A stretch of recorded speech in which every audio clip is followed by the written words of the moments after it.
Good morning ma'am. Good morning ma'am ఒక small doubt. Ma'am గ్రహణం టైంలో ప్రెగ్నెంట్ ఉమెన్ ఎందుకు ఎఫెక్ట్ అవుతారు? Pregnancy it self is a delicate period. ఆ టైంలో కొంచెం సెన్సిటివ్గా ఉంటారు. ఆ ఉమెన్ కేర్ అనేది డిఫరెంట్గా ఉంటుంది. అంతేగాని గ్రహణం ఎఫెక్ట్స్ డైరెక్ట్గా ప్రెగ్నెంట్ ఉమెన్ పైన ఏముండవు. మ్యామ్ కత్తి పట్టుకుంటే క్లెఫ్ట్ లిప్ వస్తుందా? కత్తి పట్టుకున్నంత మాత్రాన్ని క్లెఫ్ట్ లిప్ రాదండి.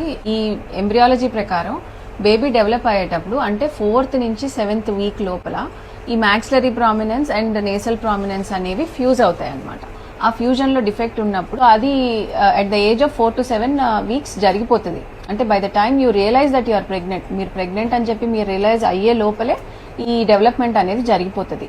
సో దాని తర్వాత సడన్ గా ఒక రోజు గ్రహణం వచ్చిన తర్వాత కత్తి పట్టుకున్నంత మాత్రాన ఇది చీలటము అలాంటివి ఏమీ ఉండవు. మ్యామ్ గ్రహణం టైంలో ప్రెగ్నెంట్ ఉమెన్ తీసుకోవాల్సిన జాగ్రత్తలు ఏంటి? గ్రహణం టైంలో యాజ్ సచ్ గా ప్రెగ్నెన్సీలో తీసుకోవాల్సిన జాగ్రత్తలు అంటూ ఏమీ ఉండవు. రేడియేషన్ ఎక్కువ వస్తుంది, లేకపోతే కాస్మిక్ ఎనర్జీని లూజ్ అవుతాము అని వాళ్ళు కొంచెం నమ్మేవాళ్ళు. ఓన్లీ థింగ్ ఏంటి అంటే బయట తిరగకుండా ఉండాలి అనేది మన పెద్దవాళ్ళు నమ్ముతారు. సో ఒక రోజు బయట తిరగకుండా ఉంటే ఏం అవ్వదు కాబట్టి లెట్ ఇట్ బి, అట్లా బయట తిరగకుండా ఉంటే సరిపోతుంది.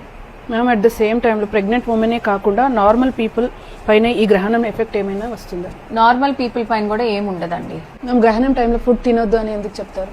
ఆ రేస్ పడి ఆ వాటర్ కానీ ఫుడ్ కానీ పాడైతుంది అని చెప్పని మన పెద్దవాళ్ళు నమ్మేవాళ్ళు. బట్ అదైతే ఏమి సైంటిఫికల్లీ ప్రూవెన్ అయితే ఏం కాదు. అట్లా ఏంటి అంటే ప్రతి ఏకాదశికి ఒక ఫాస్టింగ్ ఉన్నట్లు ఇట్లా గ్రహణం టైంలో కూడా ఫాస్టింగ్ ఉంటే డీటాక్సిఫికేషన్ అనేది ఈజీగా అవుతుంది బాడీలో అనేది మోస్ట్ పాసిబుల్ కాన్సెప్ట్. దానివల్ల అట్లా పెట్టుండొచ్చు. బట్ యాజ్ సచ్ ఫుడ్ తీసుకున్నంత మాత్రాన ఎఫెక్ట్స్ అయితే ఏమి ఉండవు. Thank you ma'am. Thank you.